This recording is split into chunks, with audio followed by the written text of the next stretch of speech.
All right, so we'll see if I can get this one in too. This is a little exercise for you that just gives you reference to octaves.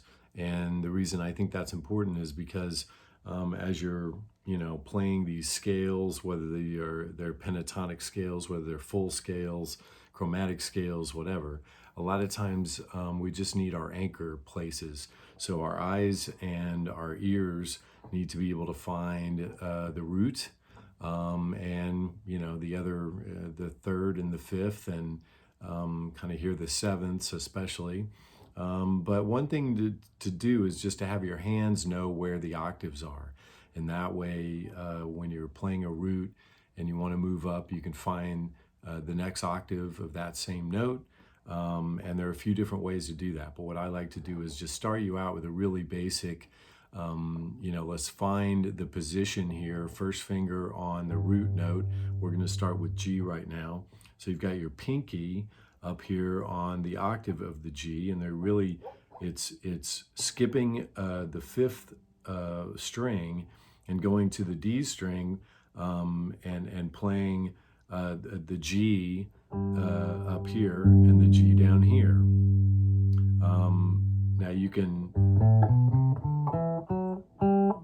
okay, that's the scale that lets you know that you're, going from the lowest note to the highest. But what I want to do is start moving this position. So get used to holding this. And we're going to just jump up one string.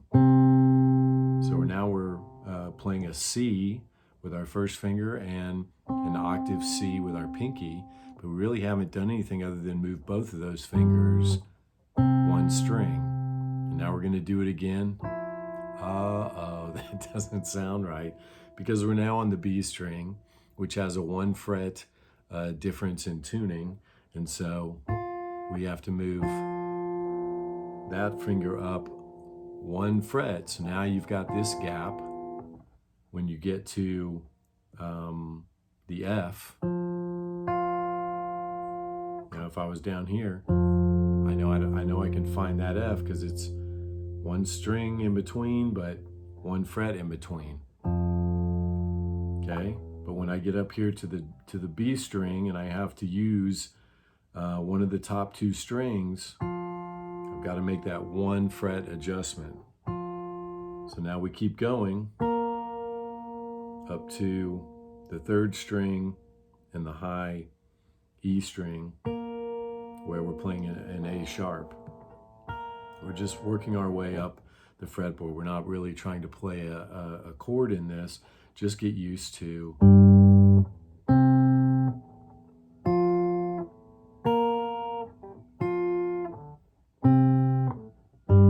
Now you'll notice I switched. What we should do properly is to use our fingers all on the frets that they belong on.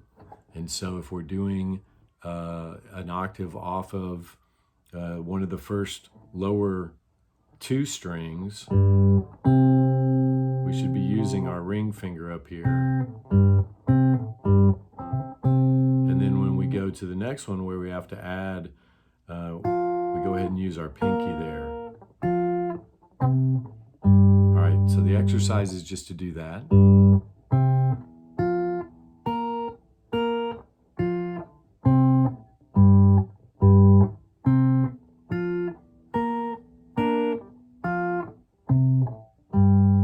Doing on the right hand side is plucking the 2 strings together, moving up,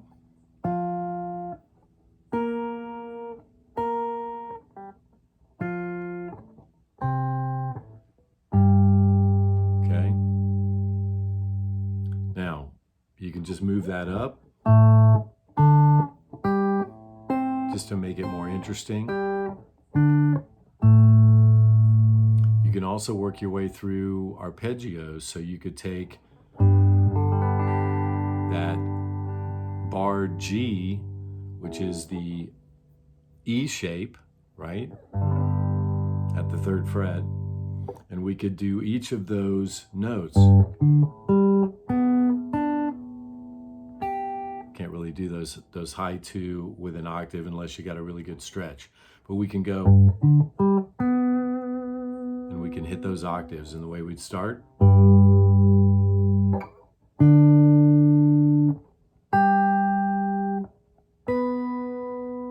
Okay.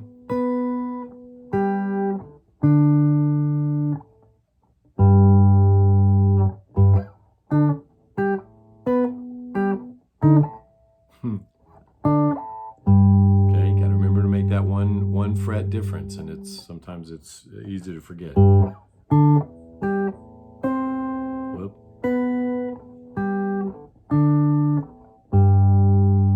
Okay, so that's a little exercise to get your octaves, and you can play any chords if you want. You could end up trying to play a C.